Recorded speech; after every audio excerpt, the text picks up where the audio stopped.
back in the days of country zones, but he spent a lifetime in the game as a player, then a coach, a development coach at Hawthorn. So he prefers to be down amongst the boys giving them instruction because the role's so different. It's not about winning, it's about developing the individuals, and he's doing a great job in conversing with those boys as they come on and off the ground. And Andrew Lockyer for WA, he's played at the highest level as well, as you know, but very, very vocal with his players on the rotation side of things, trying to see them at their best. Yeah, and he is coaching from up in the box too, Andrew. He played for the West Coast Eagles, he played back and forward. He then had, I reckon, nearly a decade working in recruiting, so to see him work in recruiting, he's got another angle to it all, and so he'll be focusing on the little... Thanks, Ben. We saw Crocker hit the post for Vic Metro, so they're still searching for their first goal. Crocker once again. Gresham, good solid hit, but it comes to Crocker from that across the face, and it'll be He put on a clinic. Yeah, he's going for the treble pickers. He won the Mark Browning medal for the mark. Harold got his kick smothered. Petrescu-Seaton couldn't quite pick it up just before Crocker could. Can you believe that? That went through, but it went through. I wouldn't be surprised to see him given that title next year as well.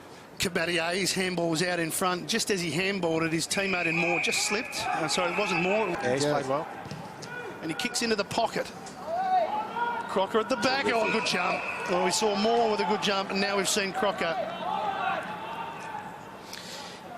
Look, he's a fantastic player, Ben Crocker, and he's been trialled in a number of spots. We've seen him off half-back, we've seen him through the midfield, seen him half-forward. I think he's probably going to settle as a half-forward. He's very, very strong overhead for his size. He kicks the goal. And a nice kick of the footy. Yep. Whether that is field kicking or a set shot, he generally finds his target. So good to see him back. I mentioned earlier, he's the younger brother of Sam Crocker, who was drafted to the Saints back in 2010. Sam was probably a little bit similar in that he was a small forward. Ben's got a lot more size about him and, like I mentioned, greater strength overhead.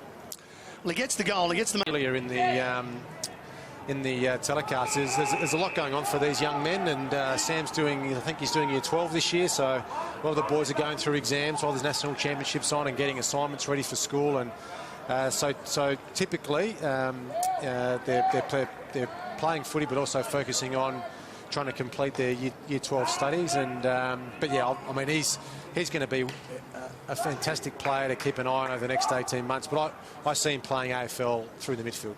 Benjamin Crocker kicked a goal in the second quarter. He's going to kick from just inside 50. Pretty tight angle. It's a little bit shallow on the kick, so it's just a behind. And we know Ben Dixon can go anywhere. You actually want to win. Cabatier, he's 70 metres from goal. This is the important one. Oh, collision. They both wanted it. Oh, Crocker takes the mark, looks over to his teammate in Ryan Clark. And he's okay. Now he realises he might be a bit sore. You sometimes get that, though, with rep sides where players come in from all different teams and try and play together. You sometimes just miss that chemistry that sometimes you don't even know players' nicknames, or you don't really know what to say to get them out of the way. But we saw them, both those young men, both hungry to take the ball. Well, it's a big kick. It's a massive kick in the context of the game. Might be just a little bit long for him here, I think. Need his best from just inside 50. He's kicked 1 goal, 2. Can he make it? 2 goals, 2. It's on the line. It's a rush.